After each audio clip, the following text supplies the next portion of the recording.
வார்த்தை சங்கீதத்தின் புஸ்தகம் 90வது அதிகாரம் 17வது வசனம். எங்கள் தேவனாகிய ஆண்டவரின் பிரியம் எங்கள் மேல் இருப்பதாக.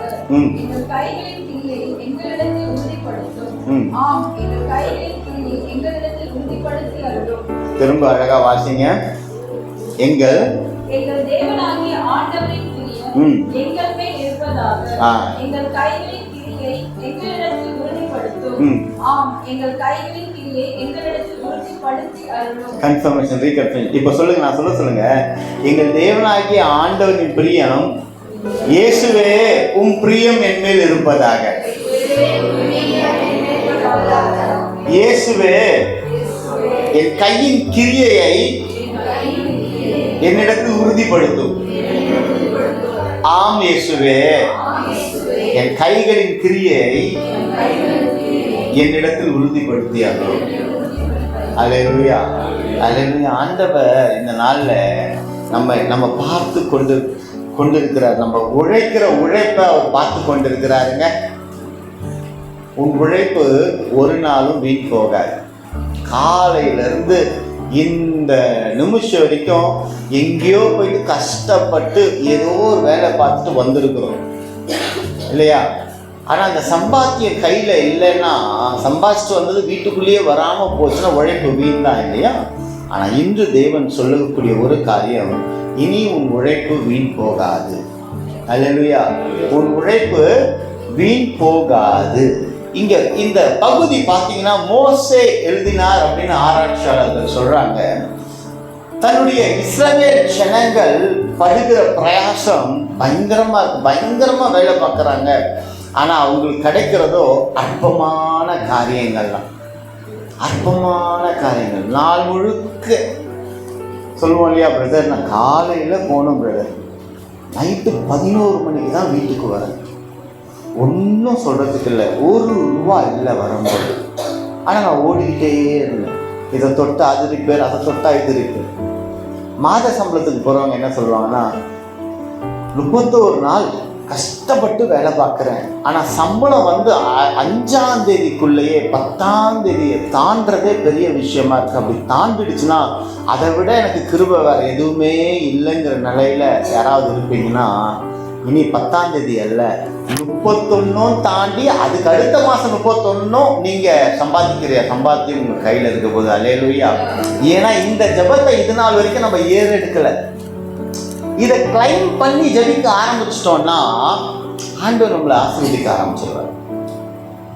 அங்கே இஸ்ரவேல் ஜனங்கள் கடினமாக எகிப்தில் வேலை பார்க்குறாங்க, கடினமாக போராடுறாங்க, கடினமாக எல்லா காரியங்களையும் செய்கிறாங்க. ஆனால் அங்கே அவங்களுக்கு கிடைக்கிறது ஆகாரத்துக்கு கூட பத்த மாட்டாங்க. இன்னைக்கு ஒருவேளை நம் நிலை அந்த மாதிரி இருக்கலாம், ஆகாரத்துக்கு கூட பத்த முடியாத நிலை இருக்கலாம். ஆனால் இந்த ஜெபத்தை ஏறெடுக்கும் போது அழகாய் வார்த்தை சொல்லுதுல, ஆண்டவரின் பிரியம் எங்கள் மேல் இருப்பதாக. எங்கள் கையின் கிரியையை எங்களிடத்தில் உறுதிப்படுத்தும்.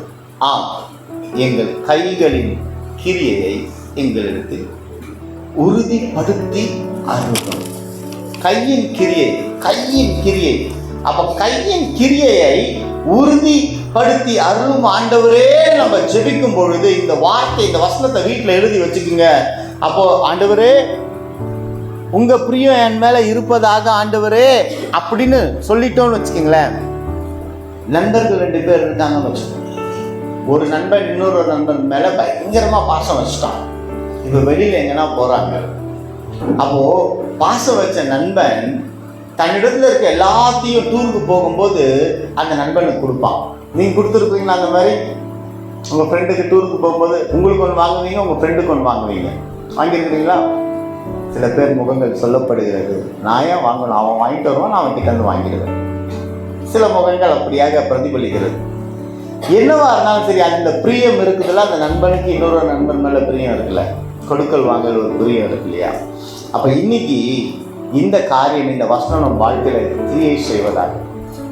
என் மேல பிரியம் வைங்கப்பா, நான் முழுவதும் அங்கலாய்த்து உழைத்து கொண்டு இருக்கிறேன், மாதம் முழுவதும் உழைத்து கொண்டு இருக்கிறேன், வருடம் முழுவதும் உழைத்து கொண்டு இருக்கிறேன், ஆனால் என் கையில் எதுவுமே நிற்க மாட்டேங்குதுப்பா. கையில் எதுவுமே நிற்க மாட்டேங்குது, என் கையில் எதுவுமே நிற்க மாட்டேங்குது. இன்னைக்கு அந்த நிலை நம்ம திருச்சபை குடும்பங்களில் இருக்கோம்னா பரவாயில்ல, இருக்கட்டும். ஆனால் இனி வரக்கூடிய நாட்களில் நமக்கும் நம் தலைமுறைக்கும் அந்த நிலை இல்லாதபடிக்கு கர்த்தர் பாதுகாத்துக் கொள்வாராக. அல்லேலூயா, அல்லேலூயா, அல்லேலூயா. நம் சந்ததிகள் ஆசீர்வதிக்கப்பட்ட சந்ததியாக இருக்கிறது. அல்லேலூயா. கர்த்தர் நல்லவராகவே இருக்கிறார். அவர் கையின் பிரயாசத்தை அவர் வாய்க்க செய்கிறார். அப்போ சங்கீதம் 128:1 இப்படியாக 2 இப்படியாக, உன் கைகளின் பிரயாசத்தை நீ சாப்பிடுவாய், உனக்கு பாக்கியமும் நன்மையும் உண்டாக இருக்கும். இந்த வசனம் மட்டும் எத்தனை பேர் வாழ்க்கையை கிரியை செய்யணும்னு நினைக்கிறீங்க? அல்லேலூயா. மொத்த கையை தூக்கணும். இன்னைக்கு நம்ம கையின் பிரயாசத்தை சாப்பிட்றதில்ல, அதுதான் பிரச்சனை. திருப்தியாய் சாப்பிடுகிறது இல்லை, திருப்தியாய் வாழ்கிறது இல்லை. ஏதோ ஒரு பிரச்சனை, ஏதோ ஒரு போராட்டம். ஆனால் சங்கீதம் 90:17 உங்கள் இருதயத்தின் பலகைகளை எழுதி வச்சு, கர்த்தாவே என் மேல் பிரியம் வையும், என் கையின் கிரியைகளை உறுதிப்படுத்தும்.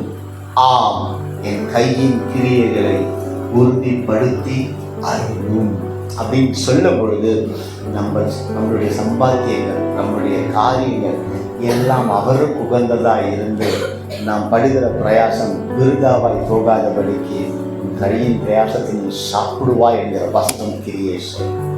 அப்போ இந்த ஜெபத்தை பண்ணதுக்கு அப்புறம் தான் உன் கையின் பிரயாசம் வாய்க்க செய்வார். என் சுய முயற்சி மேலே நான் போகும்பொழுது அங்கே எதுவுமே நடக்காது. அல்லேலூயா, அல்லேலூயா.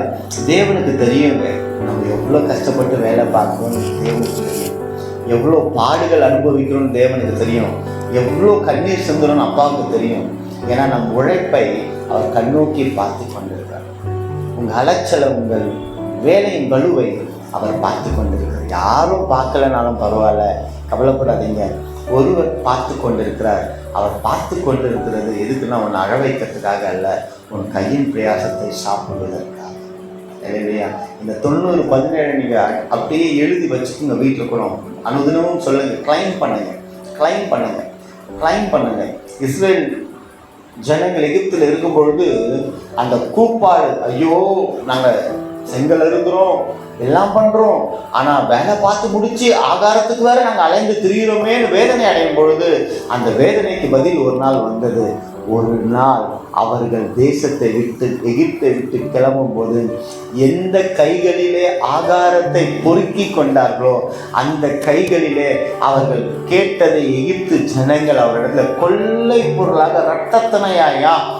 ரெட்டத்தனையா 10 மடங்கு அதிகமாக அவர்கள் பெற்றுக்கொண்டு சந்தோஷமாக கடந்து போனாங்க. ஏன் தெரியுமா? தன்னுடைய ஜனம் படுகிற கஷ்டத்தை கர்த்தர் பார்த்து கொண்டிருந்தார். அந்த ஜனம் படுகிற வேதனையை கர்த்தர் பார்த்து கொண்டிருக்கிறார். நம்ம சோம்பேறியாக இருந்து எனக்கு எதுவுமே வரலன்னு கேட்டோம்னா அதுக்கு பதில் வராது. நாம் உழைக்கும் பொழுது, நம் வேர்வை நிலத்திலே சிந்தும் பொழுது, அந்த நிலத்திலே சிந்தின அந்த வேர்வை துளிக்கு கோதுமை மணியை கர்த்தர் விளையச் செய்கிறவராக இருக்கிறார். அப்போ பிரயாசப்படணும். சோம்பேறித்தனமாக இருக்கவே கூடாது. இருக்கவே கூடாது. அவ பிரயாசப்படும் பொழுது நம் கையின் பிரயாசத்தை கர்த்தர் வாய்க்க செய்கிறவராக. இந்த பிரயாசப்படும் பொழுது மனுஷன் ப்ரொமோஷன் கொடுக்காம தடுத்துக்கிட்டே இருப்பான். நீ என்ன வேலை பார்க்குற, உனக்கு எதுக்கு ப்ரொமோஷன் கேட்பான், உனக்கு எதுக்கு சம்பளம் வேணும்னு கேட்பான். கவலையே படாதீங்க. நீங்கள் செய்யக்கூடிய வேலையை செய்துக்கிட்டே இருக்கும்போது வரக்கூடிய ப்ரொமோஷன் ஏற்ற வேலையில் வருகிறதா இருக்கிறது. அல்லேலூயா, அல்லேலூயா. ஐயோ நான் இவ்வளோ வேலை செய்கிறேன், எனக்கு ப்ரொமோஷனே கிடைக்க மாட்டேன்னு வருத்தப்படாதீங்க. இவ்வளோ வேலை செய்கிறேன், எனக்கு சம்பள உயர்வே வரல, வருத்தப்படாதீங்க. நீங்கள் செய்கிற வேலையை செஞ்சுக்கிட்டே இருங்க.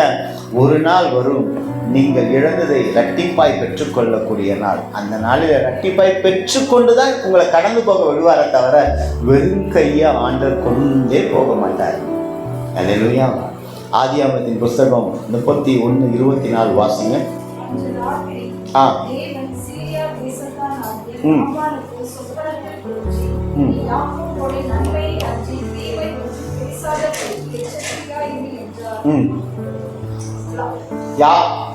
யாருக்கு சொப்பனத்தை காமிக்கிறார் ஆண்டவர்? லாபான். இந்த லாபான் யாரு?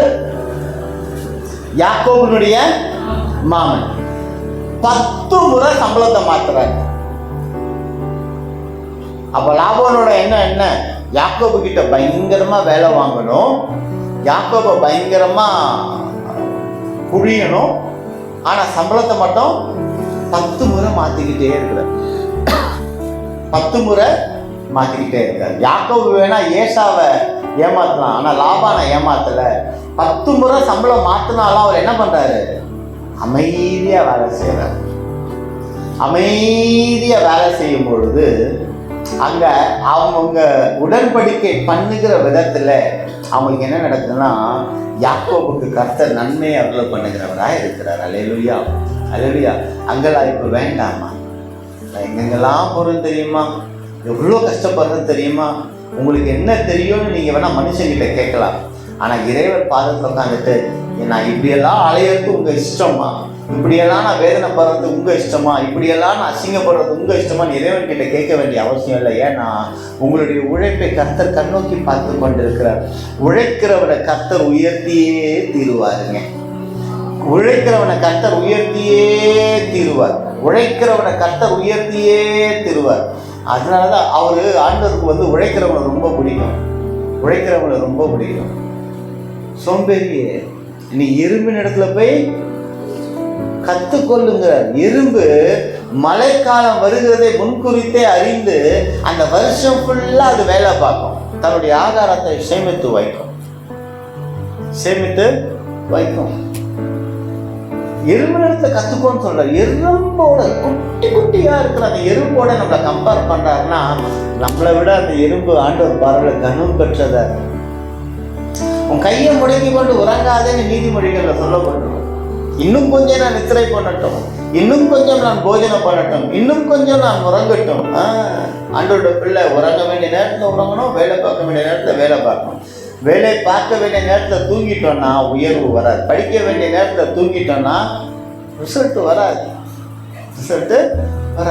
அப்போ கையின் கிரியை உறுதியா இருக்கணும்னா கை கொள்ளக்கூடியவர்களை நாம் கை கொள்ளுகிற பிள்ளைகளா இருக்கும். அல்லேலூயா, அல்லேலூயா. கர்த்தர் நல்லவராகவே இருக்கார். அப்போ விழித்திருந்து விழிக்க வேண்டிய நேரத்தில் நம்ம விழிச்சிடணும். எழும்ப வேண்டிய நேரத்தை நம்ம எழும்பிடணும். தூங்கக்கூடாது. என்னைக்காவது ஒரு நாள் தூங்கலாம், ஆனால் உழைக்கிற பிள்ளைகள் உறங்கிவிடக்கூடாது. உறங்கி கொண்டு இருக்கிற பிள்ளைங்க உழைக்கவே போகாது. அப்படியே ஊர்கதைகள் பேசிக்கொண்டு அப்படியே பெஸ்ட் ட்ரெஸ்ஸை போட்டு அப்படியே இருக்கும். ஆண்டவர் அதை பிரியப்பட மாட்டார். உழைக்கணும். உழைக்கிறவனை கர்த்தர் உயர்த்துவார். அப்போ இன்னைக்கு ஆண்டவர் தெளிவாய் சொல்லக்கூடிய காரியம்னா, உன் உழைப்பை நான் அறிந்திருக்கிறேன், நீ படுகிற வேதனையை நான் அறிந்திருக்கிறேன், நீ இரட்டிப்பாய் பெற்றுக்கொள்வாய். லாபான் அவன் சம்பளத்தை, யாக்கோபின் சம்பளத்தை வஞ்சிக்க அவன் எத்தனை பண்ணினவனா இருந்தான். ஆனால் அங்கே தேவன் அவனுடைய சொப்பனத்திலே யாக்கோபுக்கு ஒன்றும் செய்யாதே. அப்போ நீங்க வேலை பார்க்குறீங்க, உங்களை யாராவது ப்ரொமோஷன் பெற்றுக்கொள்ள முடியாதபடிக்கு உங்களை தடுத்து கொண்டே இருப்பாங்கன்னா கவலைப்படாதீங்க. அவங்கள ஆண்டவர் டீல் பண்ணிடுவாருங்க. உங்களுக்கு வரக்கூடிய நன்மை யாராவது தடுப்பாங்கன்னு வச்சுக்கீங்களா, அவங்கள ஆண்டவர் மற்றவங்களுடைய நன்மையை தடுக்கிறதுக்கு நாம காரணமாயிடக்கூடாது. அப்படி இல்லாம நாம மற்றவங்களுக்கு நன்மையை செய்கிறவர்களா இருப்போம்னா, நமக்கு 10 பேர் தீமை செய்ய ரெடியா இருந்தாலும் கர்த்தரை ஒன்றும் நம்ம சேராது. இது வாழ்க்கையில நான் அனுபவிச்சதுனால நான் சொல்றேன். நம்ம அனுபவிச்சதுனால நான் தைரியமா என்னால் சொல்ல முடியும். நாம பிறருக்கு தீமை செய்யாம பிறருடைய நன்மையை கெடுக்கிற பாத்திரமா இருப்போம் அப்படின்னா நமக்கு நன்மை வராது. அது இல்லை. நான் நிறைய பேரை பார்த்துருக்கேன். எப்படின்னா, உங்களுக்கு அந்த அனுபவம் இருந்திருக்கான்லாம் தெரியாது, நான் பக்கத்துலேயே இருந்து பார்த்துருந்தேன் நான் சொல்றேன். எப்படின்னா, ஒருத்தர்கிட்ட கேட்பாங்க, உதாரணத்துக்கு, பிரதர் அந்த பையனை கல்யாணம் பண்ணலாமா என் பொண்ணுக்கு அழுவ என்கொயரி பண்ணான்னு வச்சுக்கேன். நல்ல பையன் தான் பிரதர் அப்படின்னு ஆரம்பிப்பாங்க. நல்ல பொண்ணு தான் பிரதர் அப்படின்னு ஆரம்பிப்பாங்க. அப்படி ட்ரெயின் லைட்டாக ஸ்லோவாக கிளம்பும். வேகம் எதுவாக இருந்தாலும் ஒரு 4 பேர்கிட்ட விசாரிச்சுட்டு பண்ணையோ, அந்த 4 பேர் ஒருத்தனா நினச்சி உங்ககிட்ட கேட்குறாங்க. அந்த பையனை பார்த்து என்ன பண்ணுருவாங்க, ஒரு கல்லை தூக்கி போட்டுருவாங்க. அப்போ இது எதுக்கு சொல்ல வரேன்னா, நாம மற்றவங்களுடைய தீமைக்கு நன்மையை பெற்றுக்கொள்ளாதபடிக்கு தீமை செய்வோம்னா நம்ம கையில வந்து உட்கார்ற மாதிரி இருக்கும், நன்மை காத்துல பறந்து போயிடும். இது வரைக்கும் வந்துருச்சு பிரதர், என்ன நடக்குதுன்னு தெரியல, தப்புன்னு அந்த நன்மை நடக்கவே இல்லை. அந்த அனுபவம் உங்களுக்கு யாராவது இருந்திருக்குதா? இப்போ கை தூக்கவே மாட்டீங்களே. இப்போ நடக்கிற மாதிரி இருந்தது, எல்லாம் முடிஞ்சிடும் நினைச்சேன், டக்குன்னு போயிடுச்சு பிரதர், ஒரு இதுல போயிடுச்சு பிரதர். அப்போ ஆராய்ச்சி பார்க்கணும். எங்கேயோ யாருக்கோ கிடைக்கக்கூடிய வேலையில நான் ஏதோ சிலுமிஷம் பண்ணி வச்சிட்டேன், அதனால எனக்கு கிடைக்காம போச்சு. அல்லேலூயா. அதனால எப்பவுமே தேவ பிள்ளைங்க ஆண்டவர் அதை அழகாய் பார்க்குற நல்ல நீதிமொழிகளை நீங்கள் படித்து பார்த்தீங்கன்னா இது ஒரு அதிகாரத்தில் இருக்கு. அவன் கெட்டவனு தெரிஞ்சாலும் அவன் கீழே விழுறத பார்த்து சந்தோஷம் அடைஞ்சிட்டீங்கன்னா நீ அழிஞ்சு போயிடுவாடான்னு அங்க ஆண்டவர் எழுதி வச்சிருக்க, சாலமோனை எழுதி வச்சிருக்கிற.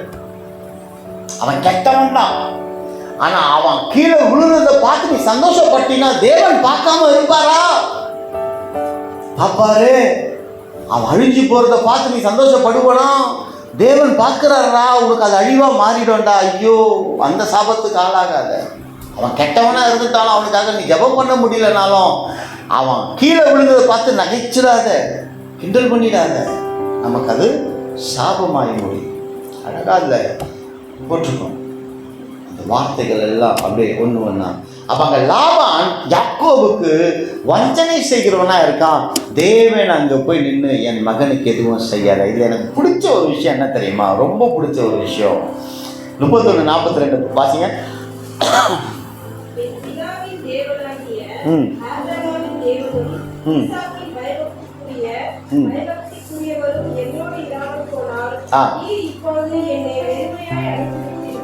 ஒரு நிமிஷம் இருங்க. ஆபிரகாமின் தேவன், ஈசாக்கின் தேவன் என் கூட இல்லாம போயிட்டாருன்னா என்ன பண்ணுவீங்களா? என்னை நீ வெறுமையா அனுப்பிச்சிருப்ப, அவர் இருந்ததுனால எனக்கு இந்த கொஞ்சம் நாச்சும் கொடுத்து அனுப்பிச்சிருக்கேன்னு சொல்றாரு. அப்போ தேவன் ஒரு நோடு இருப்பாருன்னா உலகமே எதிர்த்து வந்தாலும் அவனுடைய கையின் பிரயாசத்தை பிடுங்கி கொள்ளவே முடியாது. இன்னொரு ஒரு பியூட்டியான ஒரு வார்த்தை அப்போ அப்படி வாசிங்களேன். தேவன் என் சிறுமையையும் பார்த்து சொல்லுங்க. பாருங்க, யாக்கோபு எப்படிப்பட்ட தீர்க்கதரிசி. அங்க 24 யாக்கோபுக்கு தீமை செய்யாத நன்மை செய்யுங்கிறத கர்த்தர் லாபானுக்கு உணர்த்துறாரு. 42 யாக்கோபு சொல்றாரு, நான் சிறுமையானவனா, என் முற்பிதாக்களுடைய தேவன் என் கூட இல்லைன்னா நீ என்னை அழிச்சிட்டு போயிருப்ப, ஒண்ணுமே இல்லாம ஆக்கியிருப்ப. ஆனா அவர் இருக்கிறதுனால உன்னால எதுவுமே செய்ய முடியல. நான் சிறுமையானவன் தான், ஆனா என் கையின் பிரயாசத்தை நான் செய்யற வேலையை பார்த்து அவர் என்ன பண்ணிட்டாராம், நேற்று நைட்டு உங்ககிட்ட பேசினார்ல எனக்கு எதுவும் செய்யக்கூடாதுன்னு. அப்ப யாக்கோபுக்கும் ஆண்டவர் உணர்த்தி இருக்கிறார்ல. How the connection between God and யாக்கோபுக்கும் தேவனுக்கும் உறவை பார்த்தீங்களா? உங்க சத்ருவுக்கு உங்களை விரட்டி வரவனுக்கு என்ன பேசினாருங்கிறத கூட நம்ம இறைவனோட கனெக்ட்ல இருந்தோம்னா நமக்கு வெளிப்படுத்துகிறதா இருக்கும். அந்த கனெக்ஷன் தான் திருச்சபை பிள்ளைகளுக்கு தேவை. அந்த கனெக்ஷன் தான் அந்த கனெக்ஷன் யாக்கோபுக்கு தேவனோடு இருந்தபடினால லாபானுக்கு என்ன சொன்னாருங்கிறத, நேற்று உனக்கு நைட்டு என்ன சொன்னாருங்கிறது எனக்கு தெரியுயா, அதனால தான் நீ என்னை விட்டு வச்சிருக்கா, என்னை போட்டு தடுத்து போயிருக்க. இல்லையா? இன்னைக்கு எத்தனையோ பேர் கண்களுக்கு தெரியாமல் உங்களுக்கு மறைவாக அவங்கள பற்றி கேவலமாக பேசுகிறாங்க. கண்களுக்கு தெரியாமல் உங்களுக்கு கிடைக்கக்கூடிய நன்மைகளை பறிச்சுட்டு போகலாங்க. அதை பற்றி நீங்கள் கவலைப்பட வேண்டிய அவசியம் இல்லை.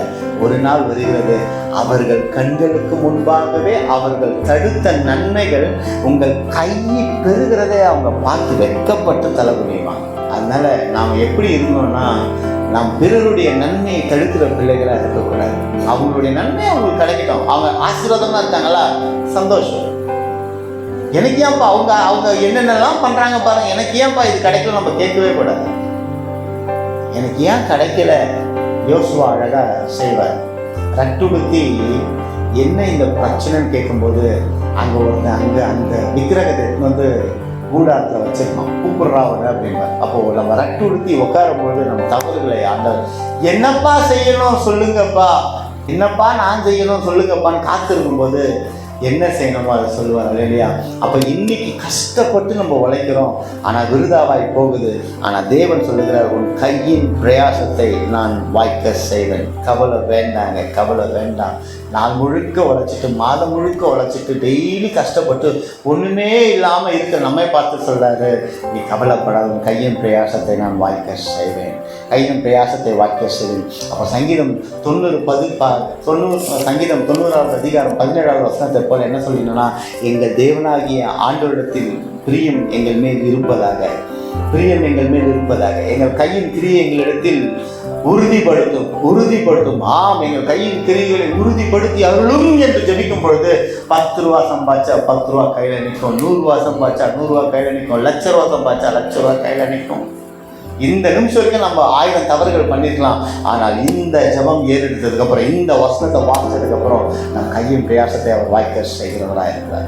அப்போ இந்த 16ஆம் நாளிலே ஆண்டவர் நமக்கு சொல்லக்கூடிய காரியம், உன் உழைப்பை நான் அறிந்திருக்கிறேன், அதே வேளையில் அந்த உழைப்புக்கு ஏற்ற வருமானம் இல்லை என்பதையும் நான் அறிந்திருக்கிறேன், அந்த வருமானத்துக்கு ஒரு சேமிப்பில்லை என்பதையும் நான் அறிந்திருக்கிறேன். ஆனால் உண்மையில் நான் பிரியம் வைத்தபடியினால ஒரு மனுஷியம் உனக்குண்டான நன்மைகள் உன் கையிலிருந்து பறிக்க இயலாதபடி, பறிக்க வருகிற சத்துருக்களை நான் ஹதமாக்கி போடுகிறேன். இனி நீ உன் கையின் பிரயாசத்தை சாப்பிடுவாய். அல்லேலூயா. அன்பின் தகப்பனே, எத்தனையோ வேதனைகளோடு நாங்கள் வந்து நின்றாலும் ஆண்டவரே, இந்த நாளில் உன் கையின் பிரயாசத்தை நீ சாப்பிடுவாய் என்று வாக்கு பண்ணியிருக்கிறீர். இனி நாங்கள் எங்கள் கைகளின் பிரயாசத்தை சாப்பிட அந்த பாக்கியத்தை உணர்ந்து கொள்ள ஆண்டவர் எங்களுக்கு வாய்ப்பை தந்தமைக்காய் நன்றி அப்பா. எங்களுடைய எல்லாருடைய குற்றங்களை மன்னிங்க, தயவாய் மன்னிங்க ஆண்டவரே. மன்னிப்பு கேட்கிறோம். இனி எங்களை நீர் ஆண்டவர் நடத்துகிற விதத்தில் நடத்தும் சுவாமி. எங்கள் வாழ்க்கை உங்கள் சமூகத்தில் ஒப்புக் கொடுக்கிறோம். காத்துக்கொள்ளுங்க. மீதியாக இருக்கிற ஜெபங்களை பொறுப்பெடுத்துக் கொள்ளுங்க. பேசும் மூலமாக வேண்டும் நல்ல பிதாவே. ஆமென்.